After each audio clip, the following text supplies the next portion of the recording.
20 martsa 2024 dia niaona tamin'ireo mpianatra eo anivon'ny sekoly ambony momba ny siansa agronomika teny ankatso ny ministry ny fambolena sy ny fiompiana Ratoyarjona Suzelin, ny solitena maharitry ny Jika Ramatoa Tanaka Kaori ary ny masoivo japonais Andriamato Abe Koji.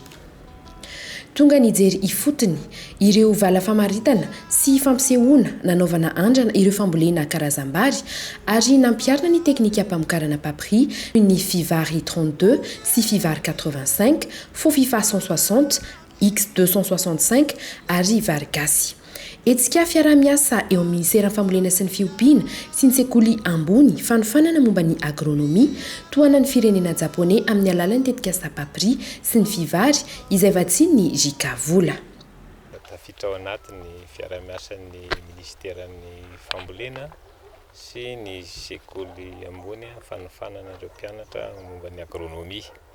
Ny ministeran'ny fambolena moa zany amin'ny alalan'ny fanohanan'ny firenena japonais ny coopération technique Jika travers ireo projet hoe papri sy ny fivary dia miara-miasa amin'ny ity toeram-pampifanana tanora ity izay voaka ingénieur dia ao anatin'izay fanaraha-piara-miasa zay ny fijerena fotony ny fampiarana ireo teknika ampamokarana izay iarahana amin'ny japonais ireo zany ka atsika teo fa nijery andreo le vala-pamaritana sy vala fampisehoana zany tsika ka misy isan-karazany izy teo amin'ny fampiasana andreo karazana ataontsika hoe variéténa vary sy ireo fampiasana zezika zany.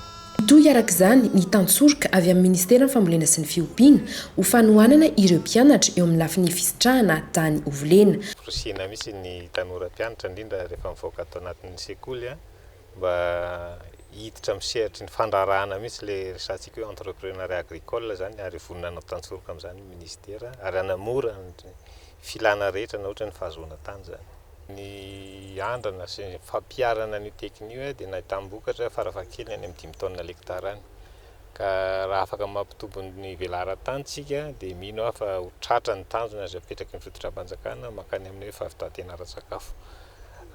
Fa mandeha rasokajy araka le voalaza teo izy zany satria ny tanjon'ny ministera moa amin'izao fotoana izao dia fanajariana farafahakeliny any amin'ny 100 000 hectare any ao anatin'ny 5 taona. Marihana fa ny tetika sapapri dia ezahana pariaka manerana ny faritra 320 eto Madagasikara mba hampiroboroboana ny famokarana ary anatrarana ny fahavitantena arabary.